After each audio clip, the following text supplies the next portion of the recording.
sa Kambangay. Ang among kinamanghuran. Okay, maayong gabi sa tanan. Unya kay ilang mo pahilakon, tumuhilak na lang di po kualit. Bitaw. So, sa tanan nga ni Anhe, sa mga classmates ni Nestle, sa mga silingan, o sa uban pa sa gawas. Daghang salamat kay duyog jud mo ani nga muang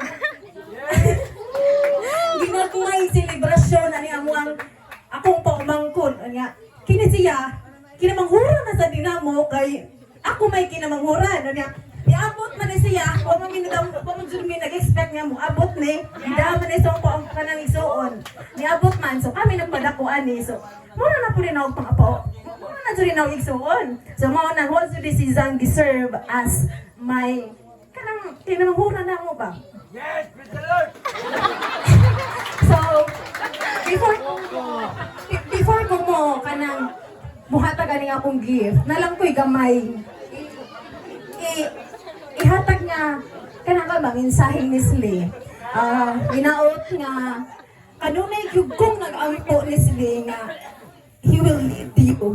God will lead you always sa right path.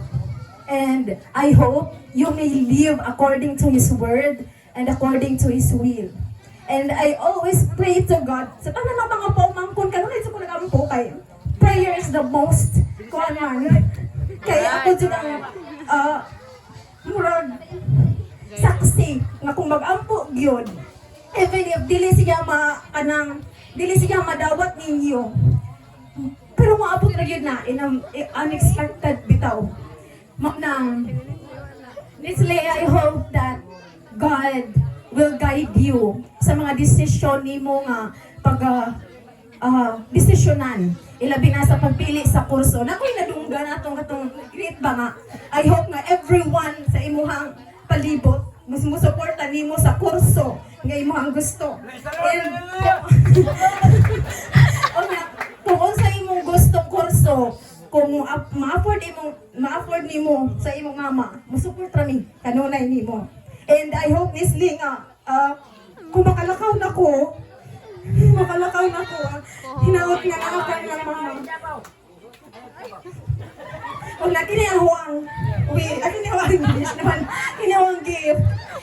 Gamay naman pero masukat jud si Nestle pag gamay gyud ni di gyud ni mo suot og sandal.